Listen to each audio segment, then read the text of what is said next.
हरी भरी खेतों के बीचों बीच, जहां हर तरफ सब्ज़ ही सब्ज़ था, एक छोटे से गांव में जवाबनी सादगिया और खूबसूरती के लिए मशहूर था। अनवर नामिया एक आदमी रहता था। अनवर एक मेहनती और ज़हीन शख्स था जिसने अपनी मेहनत से बहुत कुछ हासिल किया था।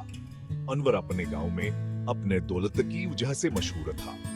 उसके दौलत का चर्चा दूर दूर तक था और लोग उसकी मिसालें देते थे। उसके पास एक बड़ा साजा घर था जो गांव के सबसे खूबसूरत घरों में से एक था। इस घर में हर किस्म की आसाइशें मौजूद थे। मजबूत तरीन बेलों की खिंची हुई ये एक शानदार गाड़ी थी जो गांव के लोगों के लिए हैरत का बायस थी। अनवर की गाड़ी हमेशा साफ सुथरी और चमकदार रहती थी और सोने के सुकून से भरा हुआ एक संदूक था। यह संदूक अनवर की मेहनतावर कामयाबी की निशानी था। लेकिन अनवर जिस चीज को सबसे ज्यादा हकीमत की समझता था वह था इसका चमकता हो इस सोने का ब्लॉक, जवास के लिए बेहद अहमियत रखता था। जवास के पलंग के नीचे छुपा कर रखा जाता। अनवर ने इस सोने के ब्लॉक को हमेशा अपनी नजरों के सामने रखा ताकि कभी भी की हिफाजत में कोताही न करे। इस ब्लॉक की चमक अनवर के दिल को खुशियां और सुकून देती थी और वहां से अपनी सबसे बड़ी दौलत समझता था। गांव के लोग कथर अनवर के दौलता बरस की मेहनत की तारीफ करते थे। वो कहते थे कि अनवर ने अपनी नतावर जहानत से ये सबक हासिल किया है। अनवर ने न सिर्फ अपनी जिंदगी को बेहतर बनाया बल्कि गांव के लोगों की मदद भी की। वो हमेशा दूसरों की मदद के लिए तैयार रहता था और उसकी सखावत की वजह से लोग उसकी हिफाजत करते थे। अनवर ने गांव में कई फलाही काम किए, जैसे कहा स्कूल बनवाना, कुनमे खदवाना और गरीबों की मदद करना। उसकी अन खदमात की वजह से गांव के लोग उसे बहुत पसंद करते थे। अनवर की कहानी हमें ही हंस खाती है कि मेहनत और ईमानदारी से हासिल की गई दौलत है असल दौलत होती है।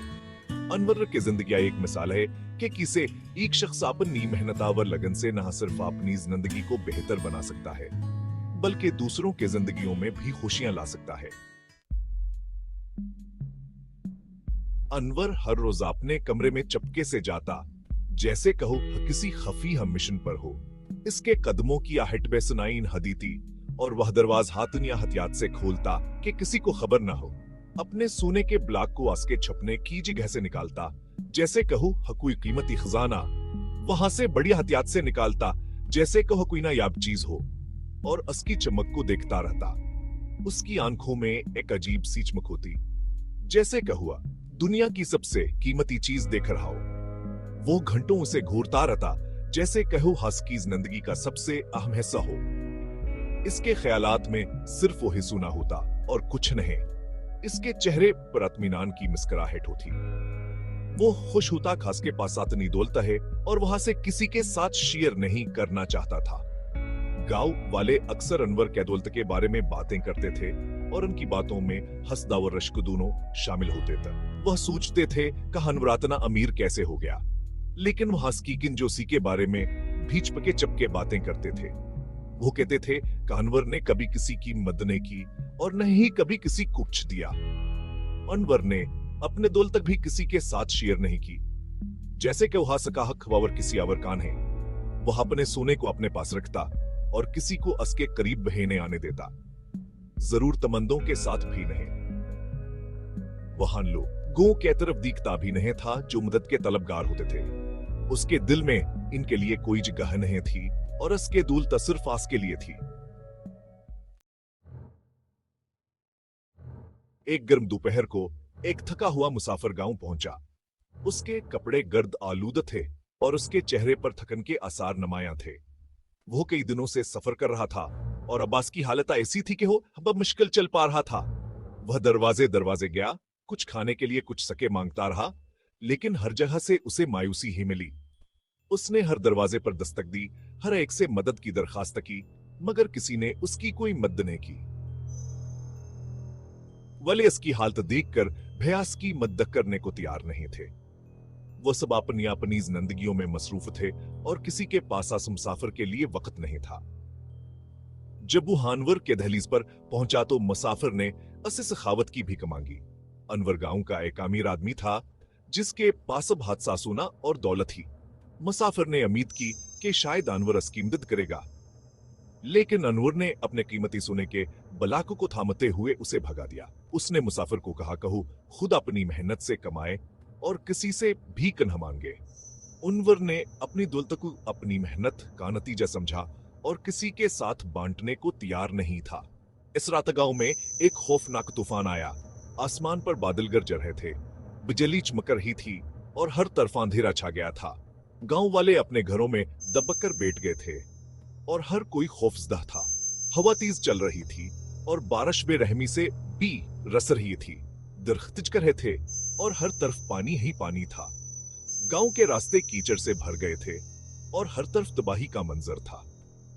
सुबह जब अनवर की आंख खली तो से एक खौफनाक इंकशाफ हुआ। इसका सोने का बलाक गायब था। इसने अपने घर के हर कोने में तलाश किया, मगर कहीं भी सोने का बलाक नहीं मिला। उसका सोने का बलाक गायब था। अनवर हैरान और परेशान था। इसने सोचा कि शायद किसी ने इसके सोने का बलाक चोरी कर लिया है। इसने गांव वालों से पूछा, मगर किसी को कुछ मालूम नहीं था। अनवर को अब एहसास हुआ कि उसकी दौलत भी उसे महफूज नहीं रख सकती। अनवर का दिल दहल गया। उसने अपना पूरा घर, हर कोना खोद डाला, लेकिन सोने का बलाक कहीं नहीं मिला। वो गांव में भागा, सबसे पूछता रहा कि क्या उन्होंने इसका सोना देखा है। गांव वालों ने उसकी बेहिसी को याद करते हुए सिर्फ सर हिला दिया और चल दिए। थका हुआ और दिल टूटा हुआ अनवर कनवे के पास एक बेंच पर गिर पड़ा। उसकी आंखों में आंसू थे। अचानक इसने अपने कंधे पर एक नरम हाथ महसूस किया। ये वही मुसाफिर था जिसे इसने एक दिन पहले ठकरा दिया था। ये लीजिए, मुसाफिर ने अनवर को पानी का गिलास पेश करते हुए कहा। लगता है आपको इसकी जरूरत है। अनवर ने हैरान होकर ऊपर देखा। लेकिन मैंने तुम्हारी मदद नहीं की थी। वो हिकला गया। मुसाफिर मुस्कुराया। सच्ची सखावत हिसाब नहीं रखती, उसने कहा। चलिए आपका सोना ढूंढते हैं। हो सकता है कि ये तूफान में कहीं गुम हो गया हो। दोनों ने मिलकर गांव में तलाश की और वहीं दरिया के किनारे के करीब मिट्टी में आधा दबा हुआ अनवर का चमकता हुआ सोने का बलाक था। अनवर खुशी से झूम उठा। इसने मुसाफिर को गले लगाया, उसका बहुत शुक्रिया अदा किया। बराह करम, अनवर ने मुसाफिर से कहा, मेरे साथ चलो, मुझे आपको खाना और पनाहगाह देने दो। आपका मेरे घर में बहुत बहुत खैर मुकदम है। मुसाफिर ने अनवर के पेशकश कबूल कर ली।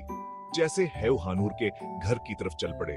उनके पास से बच्चों का एक गिरोह टूटे हुए खिलौनों से खेलता हुआ गुजरा। अनवर यह याद करते हुए कहू दूसरों की मदद करने के बजाय अपने सोने को कैसे पकड़े रहता था। रैक गया।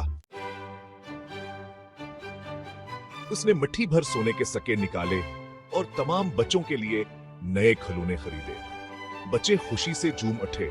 उनकी हिंसी फजा में गूंज उठी। उस शाम अनवर ने गांव वालों को अपने घर मदऊ किया। उसने एक शानदार दावत तैयार की, अपना खाना और अपनी दौलत सबके साथ बांटी। अनवर में यह तब्दीली देखकर गांव वाले हैरान रह गए। उन्हें एहसास हुआ कि सच्ची खुशी दौलत जमा करने में नहीं, बल्कि दूसरों के साथ बांटने में है। अनवर ने भी यह दरियाफ्त किया कि दीने की खुशी रखने के मजे से कहीं ज्यादा है। इस दिन से अनवर अपनी दौलत के लिए नहीं, बल्कि अपनी सखावत के लिए जाना जाता था। उसने सीखा कि सच्ची दौलत की पैमाइश सोने से नहीं, बल्कि मेहरबानी, हमदर्दी और दूसरों के लिए खुशी लाने से होती है। और चमकता हुआ सोने का बलाक, ये इस कीमती सबक की याद दहानी बनी रही जो अनवर ने सखावत के हकीकी मैनी के बारे में सीखा था।